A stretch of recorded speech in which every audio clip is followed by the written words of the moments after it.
The movement was begun by a scientist who discovered, quite by accident, these signals being sent. Please understand, they are safe as long as they are not discovered. They want the weapon. Look out for Charlie. I want that son of a bitch dead. I want him dead. What if a vast majority of people didn't believe that guns existed? And every time they came across a body, they would come up with absurd theories about how it happened.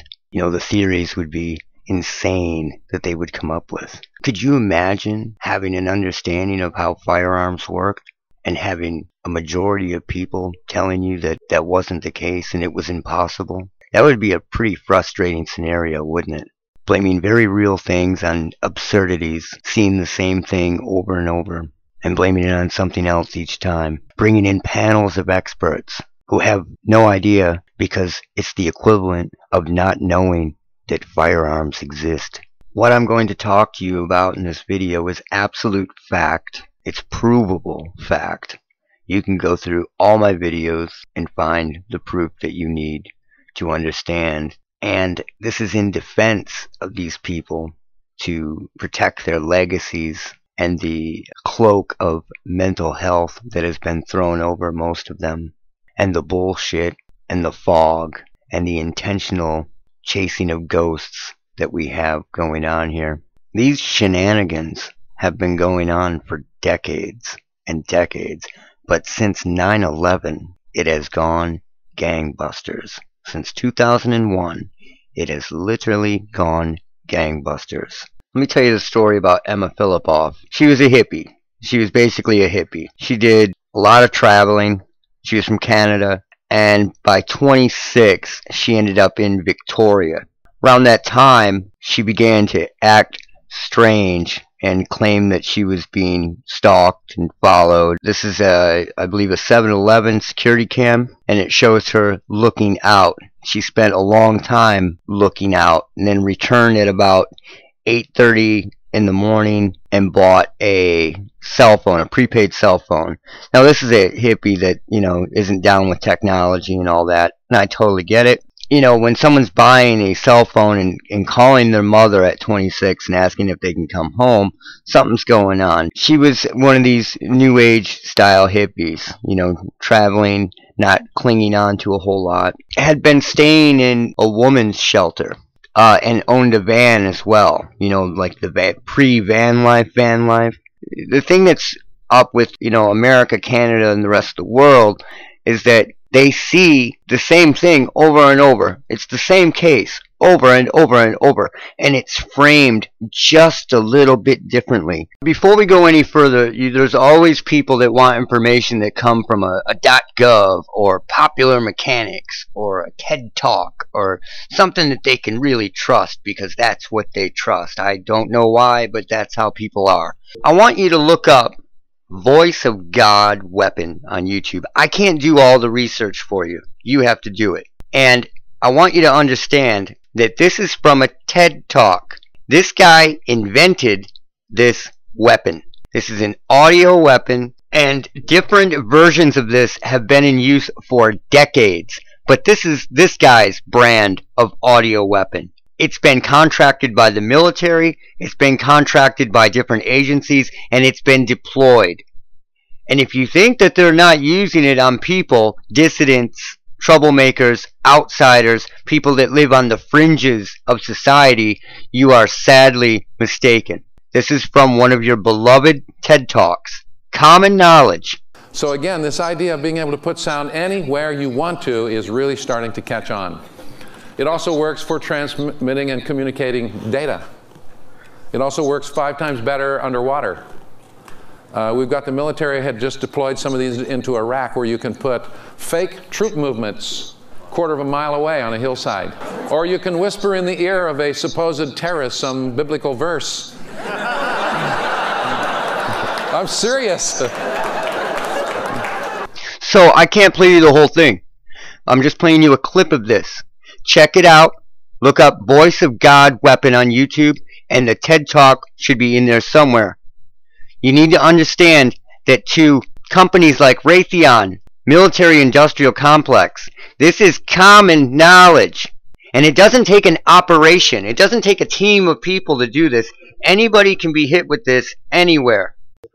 And again, this isn't new. Different versions of this have been in use for decades. They use it on animals openly today. They use it on people openly.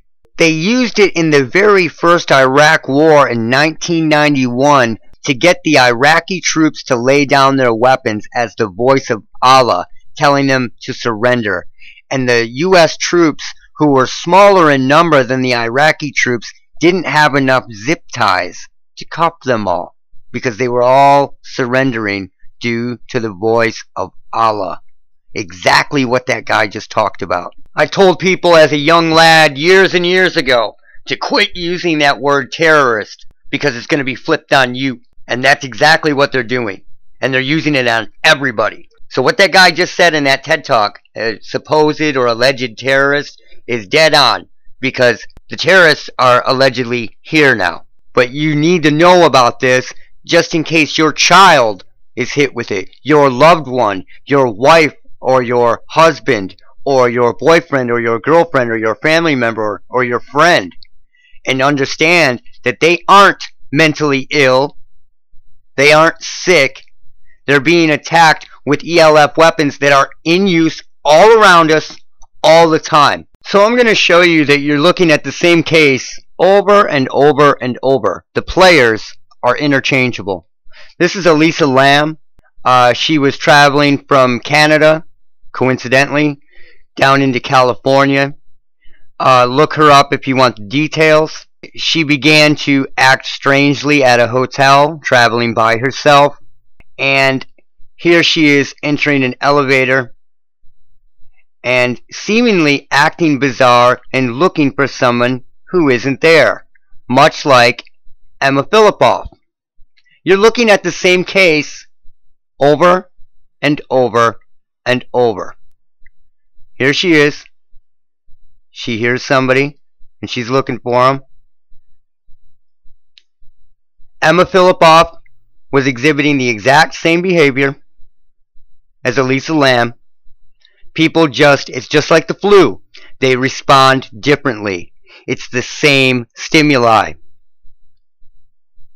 So, Elisa Lam, Emma Fillipoff, it's the same thing. But does it stop there? Absolutely not. I could go on for hundreds and hundreds of cases. Literally.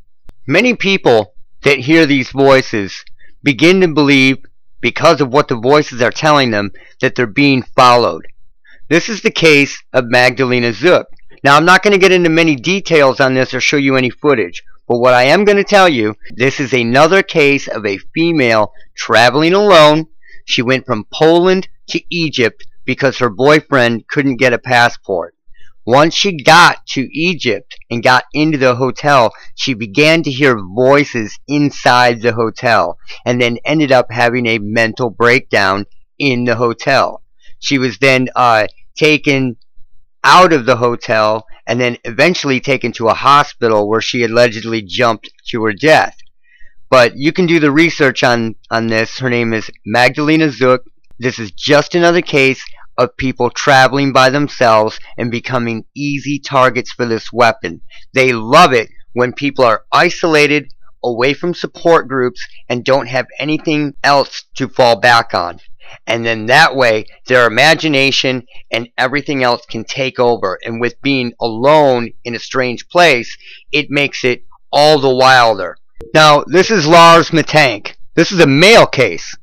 And I've talked about Emma Fillipoff and Lars Mittank before, but this is more in depth.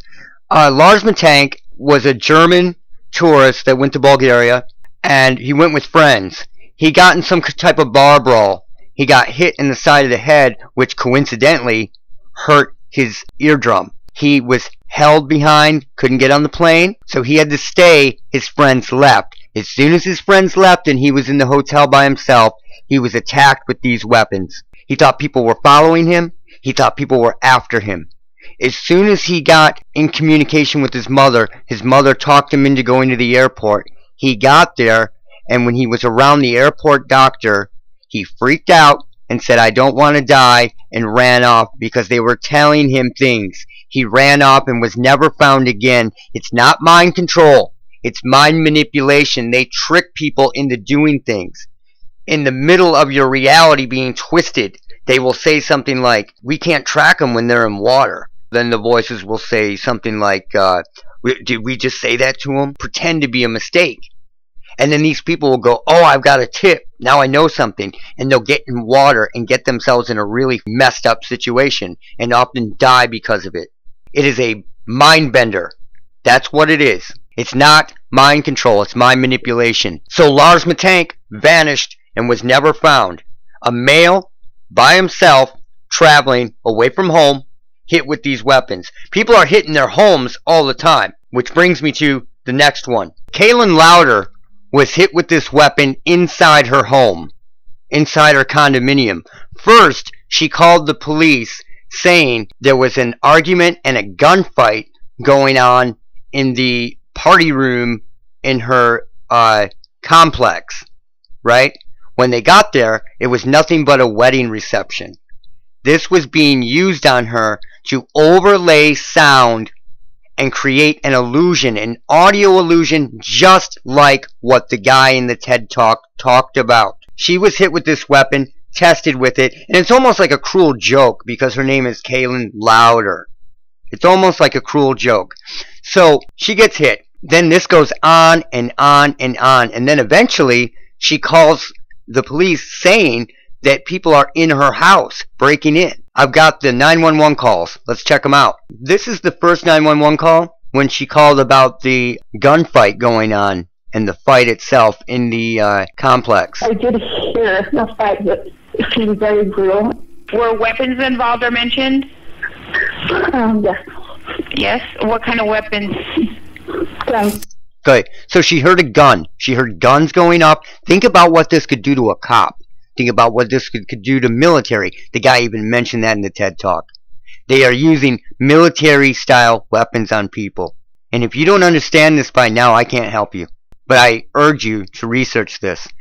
By the morning, she believes that these people are in her house. When I was in Shooter's house, Repeat the address for verification. they're stealing from my house. Okay, say your address one more time. I'm having a hard time hearing you. Get the out of my house. Okay, do you know who this person is?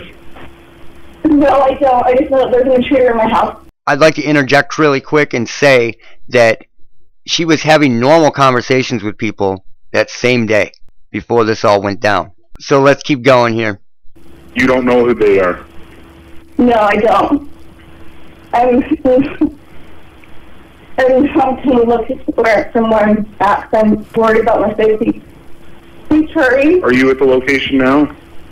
Yes, I am. Were weapons involved or mentioned? They're not talking or responding. I'm just telling them to leave so I can hear them taking things. So you haven't seen them, you can just hear them? Yes, correct. Right. She can hear them. She can't see them. This is the case with everything. Everything. When people are in the woods and they get scared off course. When people are in their apartments. When people are alone and traveling. They can hear this and they can't see it. They can hear it, they can't see it.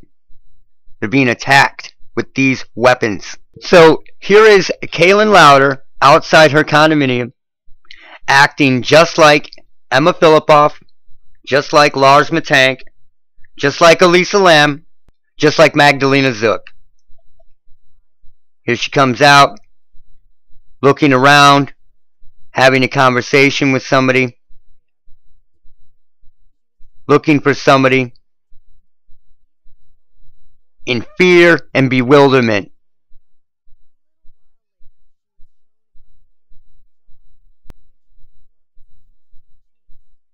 You see that? And then what she did was she ran off and she was coincidentally found in water. Water. Just like the missing 411, like what Politis talks about and all that shit. It's sound weapons. To the military-industrial complex and the people around it, it is common knowledge that these weapons exist. It is common knowledge on TED Talks. I've proven that this audio can be pulled out of recordings. I've proven it time and time and time again.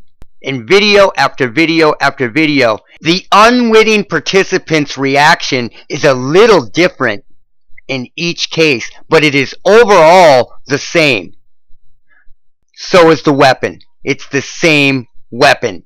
Emma Fillipoff, Lars Mittank, Elisa Lam, Magdalena Zuk, and anybody else that's been hit with this weapon, they're not people who had breakdowns. They're people who are experimented on.